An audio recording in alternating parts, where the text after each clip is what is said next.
Amerika Serikat dan Iran gagal mencapai kesepakatan untuk mengakhiri perang secara permanen setelah upaya negosiasi dilakukan di Islamabad, Pakistan.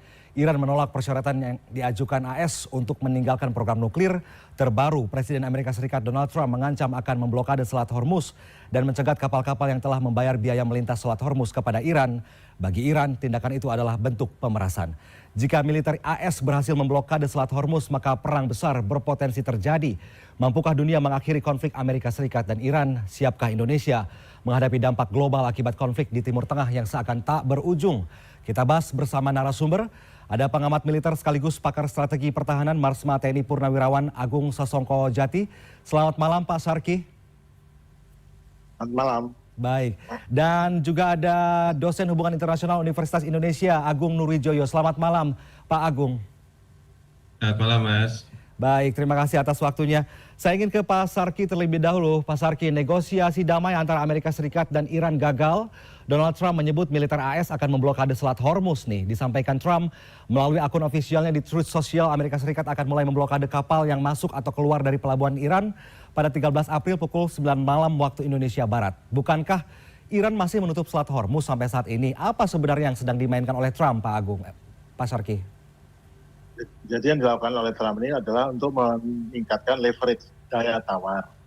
Karena sesungguhnya pada saat memulai perundingan itu, Amerika itu sangat lemah atau kurang sekali daya tawar, daya ungkit atau leverage ya. Kalau saya bilang daya tawar. Kenapa? Karena praktis apapun dilakukan, mengebom ini dan itu, yang lama-lama ngebomnya jadi melanggar, jadi kayak kejahatan perang ya, ngebom sekolah, ngebom rumah sakit, itu kan sudah menunjukkan bahwa tidak ada target lagi yang layak diambil, tidak punya data intelijen mengenai target mana yang sah. Karena kemungkinan makin lama kan agen intel atau artinya kesulitan juga untuk tetap berada eksis di Iran. Nah, sekarang yang dilakukan oleh Trump ini adalah untuk mendapat leverage. Karena dia tahu bahwa akan sulit untuk melaksanakan serangan darat. Nah, kalau dia melaksanakan serangan udara, paling menghancurkan ini dan itu akan ada masalah lagi. Karena apa? Untuk serangan udara ketinggian tinggi, ternyata terbukti banyak dari target-targetnya target fake, target palsu. Apa buktinya? Buktinya setelah 1 bulan, ternyata kok masih ada radar yang hidup. Begitu dia terbang rendah, dalam 1 hari 8 pesawat jatuh. Total ada 18 pesawat Amerika yang rusak atau jatuh. Tapi dalam 1 hari, pada tanggal 5 atau 45 itu, 1 hari 2 hari itu ada 8 pesawat jatuh. Akibat pertahanan udara Iran. Artinya nggak mau macam-macam. Jadi sekarang ini, cara terbaiknya adalah menggunakan cara lain.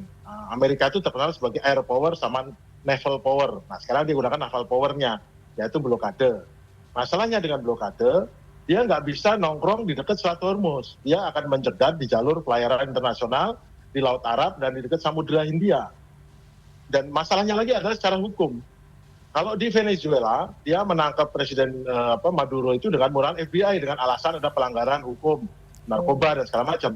Nah ini di sini, dia bisa menghentikan kapal, dasarnya apa? Kan tidak bisa Dakar karena Amerika sedang konflik. Pernyataan perang saja tidak ada, kok bisa berperang? Dan apa salahnya kapal sipil lewat dan mundar-mandir ditahan? Itu nggak boleh. Jadi apa yang dilakukan Amerika ini identik dengan piracy atau bajak laut untuk menghentikan pada saat ini. Itu nggak bisa. Itu harus ada declaration yang betul dalam perang. Nah yang kemudian yang kedua, itu resikonya besar juga. Resikonya besar juga pada saat menghentikan kapal-kapal itu. Mereka pada posisi juga kan tidak siaga perang. Karena apa? Dia dengan mudah diserang dengan rudal jelajah dan rudal balistik serta rudal anti kapal, serta drone-drone juga yang mungkin dikirim saja banyak gitu dengan arah koordinat. Ingat, Iran mendapatkan bantuan signal intelijen dari Rusia dan Cina, sehingga mereka bisa tahu betul gerak-geriknya 24 jam dalam sehari, 7 hari dalam seminggu, full anytime untuk tahu bisa menarget sasaran-sasaran baik di laut atau di darat di seluruh Timur Tengah. Jadi itu resikonya, dan mereka harus berhadapan dengan serangan menggunakan rudal ataupun drone yang harganya relatif murah dibandingkan alat pertahanan dia.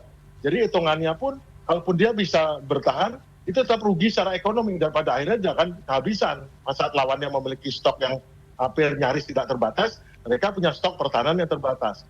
Jadi sebetulnya menurut saya adalah, ini adalah bagian daripada saling gertak, saling ancam, ada tindakan apa untuk nanti bisa kembali ke perundingan dengan situasi yang lebih baru dan lebih enak untuk ngomong, karena tidak seperti kemarin Amerika nggak berdaya apa-apa, dia sangat menginginkan gencatan senjata segera agar segera bisa mengganti rudal-rudal yang habis. Itu kan pada saat 3 hari gencatan senjata itu kan 70 sorti penerbangan dari Amerika ke Israel dan ke Kuwait untuk mengisi lagi rudal-rudal Patriot yang sudah kehabisan itu.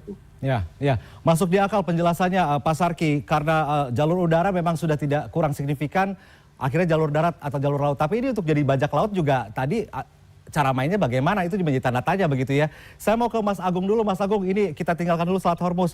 Dalam perundingan di Pakistan kemarin ada 2 topik utama yang dibahas antara Amerika Serikat dan Iran, program nuklir dan Selat Hormuz. AS meminta Iran meninggalkan program nuklir di Teheran, tapi Iran bersikukuh bahwa program nuklirnya adalah hak negaranya. Apakah Anda melihat Iran sama sekali tak akan menghentikan program nuklirnya sampai kapanpun, Mas Agung? Ya, dalam hal program nuklir ini kan sesuatu hal yang bagi Iran ini non-negotiable ya. Ini sesuatu hal yang buat Iran adalah pengembangan program yang sebenarnya tidak ada intensi yang begitu signifikan buat Iran untuk sampai kepada pengembangan teknologi senjata nuklirnya seperti itu kan. Bahkan kalau kita lihat kembali kepada semangat di awalnya kan memang bahkan dalam ideologinya Ali Khamenei semenjak awal memang kan ada intensi bahwa ketidakinginan Iran untuk memiliki senjata pemusnah massal. Ya, tapi dalam hal ini kan memang program nuklir yang dikembangkan oleh Iran ini sebagai satu bentuk program yang sifatnya pro terhadap perdamaian. Jadi menurut saya ini sesuatu hal yang memang non-negotiable untuk Iran ya dalam pengembangan teknologi nuklirnya. Cuma memang kan dalam hal ini Amerika Serikat menganggap bahwa program pengembangan dan pengayaan uranium yang dilakukan oleh Iran itu sebagai bentuk ancaman keamanan ya dan atau sebagai existential threat ya buat Amerika Serikat seperti itu yang menjadi satu titik ketakutan kekhawatiran yang dimiliki oleh Amerika Serikat pun juga oleh Israel seperti itu. Nah tentu hal ini yang kemudian menjadi satu titik tekan dan menjadi satu ganjalan ketika kemarin dalam proses perundingan antara Iran dengan Amerika Serikat. Meskipun nanti kita juga dalam selain nuklir yang kemarin juga cukup alot dibincangkan yaitu perihal masalah Hormuz tentunya tadi sudah banyak disinggung oleh Pak Syarki seperti itu. Nah ini tentu memang menjadi satu hal yang memang perlu dicari titik tengahnya. Bahkan ini kan sesuatu hal yang sebenarnya semenjak tahun 2000 ketika kita bicara tentang JCPOA ya, Joint Comprehensive Plan of Action seperti itu. Ini kan proses yang juga tidak mudah juga untuk mencari titik temu antara Amerika Serikat dengan Iran seperti itu. Iran merasa bahwa pengembangan pengayaan uranium adalah hak yang kemudian bisa dilakukan oleh Iran seperti itu. Tapi buat Amerika Serikat pun juga oleh Israel ini kan adalah dipandang sebagai sebuah ancaman. Dan jangan lupa juga bahwa satu-satunya negara yang dalam konteks di Timur Tengah yang memiliki kemampuan nuklir itu adalah Israel ya. Dan tentu kalau kemudian Iran memiliki pengembangan pengayaan uranium, tentu ini menjadi satu bentuk ancaman serius juga buat Israel sehingga ada keinginan bahwa yang namanya Iran ini tidak lagi melanjutkan proyek pengembangan uraniumnya seperti itu, Mas. Oke, baik. Saya ingin ke Pak Sarki lagi. Pak Sarki, jika militer Amerika Serikat benar akan memblokade kapal-kapal di Selat Hormuz dan membaca situasinya, akankah perang besar terjadi, Pak Sarki? Karena sebelumnya Trump menyerukan akan terjadi perang besar, atau malah sebaliknya, Trump kali ini sangat berhati-hati karena gelombang protes di Amerika Serikat kian meluas. Pak Sarki. Trump berhati-hati agar jangan sampai harga minyak naik. Itu yang utama. Kenapa? Karena ditakutkan oleh Trump sekarang adalah bagaimana untuk mencegah harga minyak naik. Dengan tindakan ini saja sudah mungkin akan menaikkan harga minyak. Apalagi kalau dia melakukan serangan yang menghantam. Makanya Trump itu selalu menolak untuk menghantam kilang minyak, menghantam abadan tempat ekstraksi minyak atau pipa-pipa minyak. Itu sangat nggak mau. Kenapa? Karena sampai ada beberapa juta barel tidak bisa lewat keluar, harga minyak naik. Begitu harga minyak naik, kan sudah tahu itu rangkaian daripada bencananya. Satu adalah menaikkan harga barang. Harga minyak naik, harga barang naik karena pasti naik. Bensin di Amerika $2,5 atau $2,8, sekarang udah 3,5, 3,8. Harga diesel dari mulai $3 sekarang udah $5. Bentar lagi akan naik. Itu akan membuat kesulitan karena semua barang akan naik. Itu barang naik, maka itu adalah tanda daripada ekonomi Amerika kurang baik. Begitu ekonomi kurang baik, maka otomatis akan obligasi, 10 years obligasi akan dijual, dilepas, karena kalau enggak nanti rugi nih pemegang obligasinya karena harga anunya turun kan. Nah pada saat itu dijual maka bank sentral akan menaikkan yield US Treasury yield 10 years-nya naik. Dengan dinaikkan dengan suatu pertimbangan itu begitu naiknya di atas 4,5% sampai 5%, yang terjadi adalah nanti adalah ini apa namanya, bunga bank akan naik di luar kewajaran. Begitu bunga bank akan naik kewajaran maka banyak warga Amerika nggak bisa bayar angsuran rumah, nggak bisa bayar angsuran mobil, nggak bisa bayar banyak kredit cardnya. Yang terjadi adalah orang, malah perusahaan kecil akan lay off, orang akan diberhentikan, orang nggak dapat kerjaan, kemudian homeless ya mungkin itu terjadi.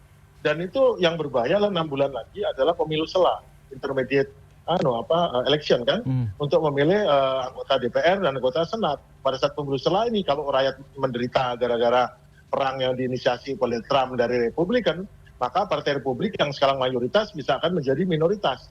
Pada saat minoritas nanti maka impeachment yang sudah mulai digadang-gadang ataupun pemaksulan Trump akan jalan.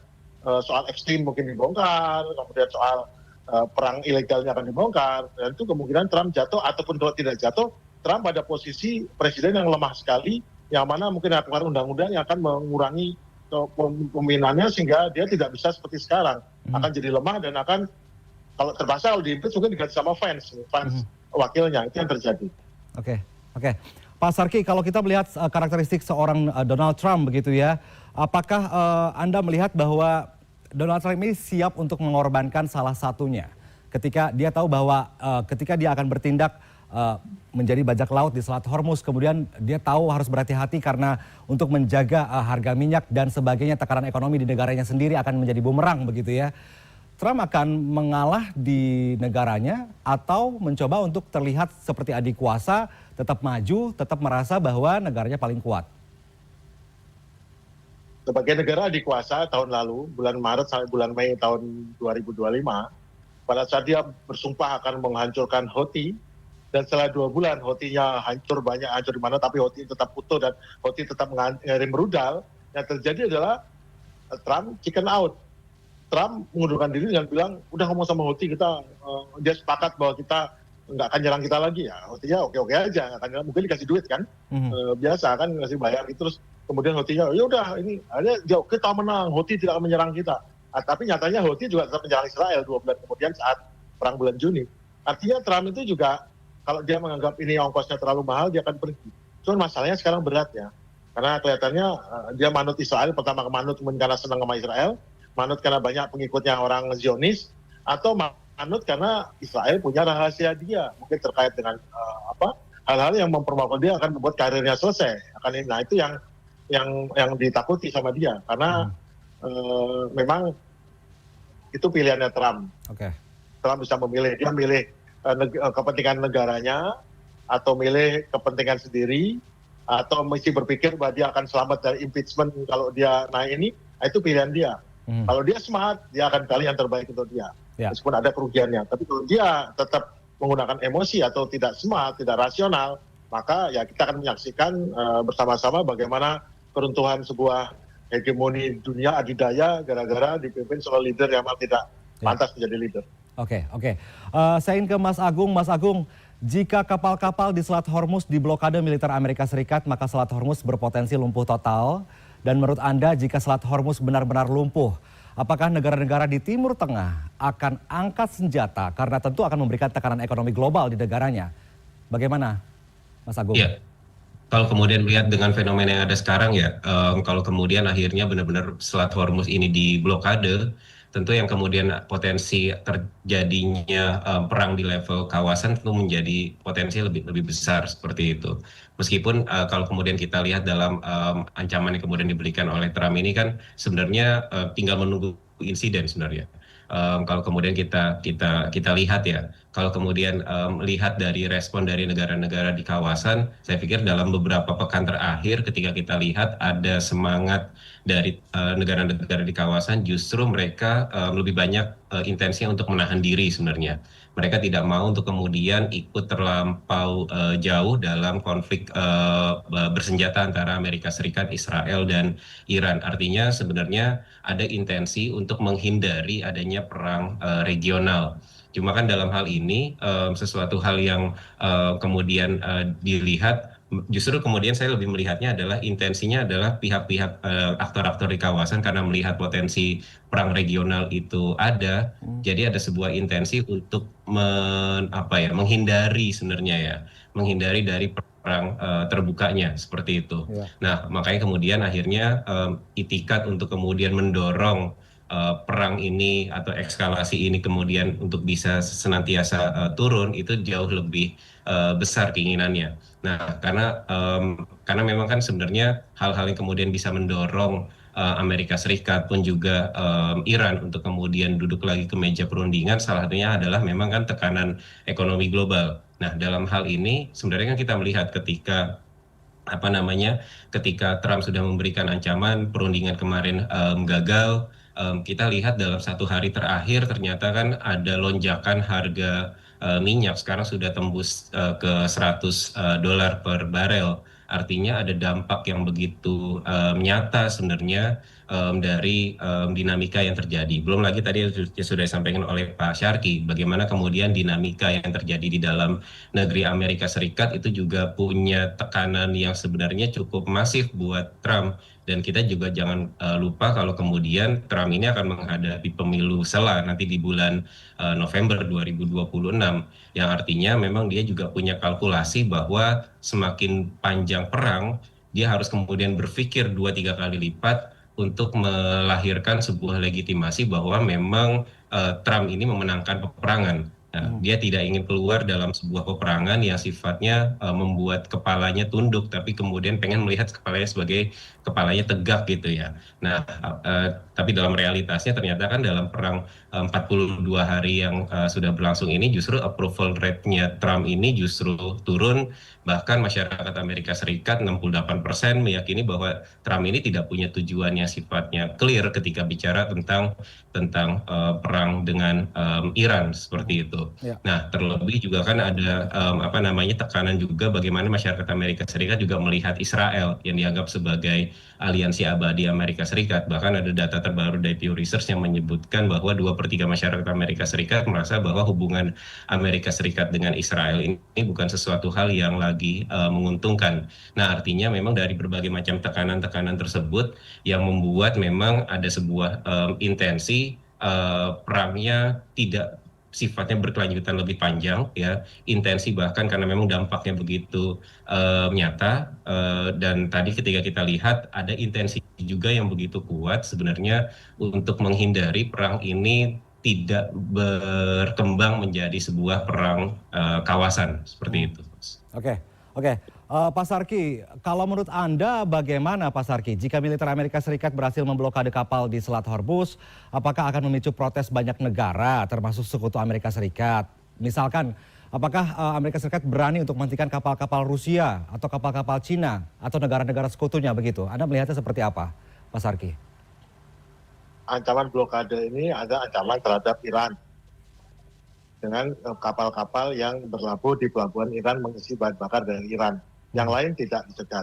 Itu yang orang mungkin kurang teliti ya lihat ancaman itu. Tetapi tetap bagaimanapun juga Cina kan mengambilnya dari Iran. Nanti kita lihat apakah kapal Amerika akan menghentikan kapal Cina. Karena terbukti ternyata di Kuba itu kapal-kapal ini nggak berani masuk, Venezuela masuk. Tetapi pada saat kapal Rusia dan Cina datang membawa bahan bakar ke Kuba, nggak ada tuh yang nyetop tuh dari Amerika, karena harga yang dibayar Amerika. Ya. Kalau dia berani mencegat kapal dari negara adidaya lain, adalah konsekuensinya besar karena mereka punya daya tawar yang tinggi seperti logam mineral jarang dan lain sebagainya yang gampang loh menjatuhkan Amerika. Rusia mungkin dia jual, tiba-tiba dia stop penjualannya selama mungkin 1 bulan dan dilakukan lain, itu harga minyak langsung lonjak naik. Yang rugi siapa? Yang rugi kan Amerika juga.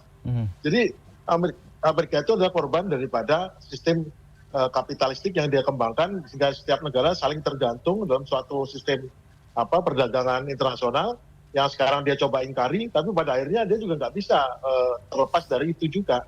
Jadi ya memang dunia seperti itu sekarang. Ya. Jadi memang akan kesulitan bagi Amerika untuk menghentikan kapal yang dikawal oleh kapal perang negara lain, kecuali kalau dia mau declare perang.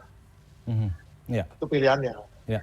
Ini akan ada potensi senjata makan tuan bagi Amerika Serikat dan kita juga berharap Indonesia siap ya jika nanti ada konflik yang berkepanjangan. Selat Hormuz ternyata di tangan militer Amerika Serikat, Indonesia harus siap. Apalagi dengan stok energi terutama bahan bakar minyak begitu. Terima kasih banyak Mas Agung, terima kasih banyak Pak Syarki sudah bergabung bersama kami di CNN Indonesia Prime News malam hari ini. Sehat selalu, selamat malam Mas Agung, Pak Syarki. Selamat malam. Terima kasih.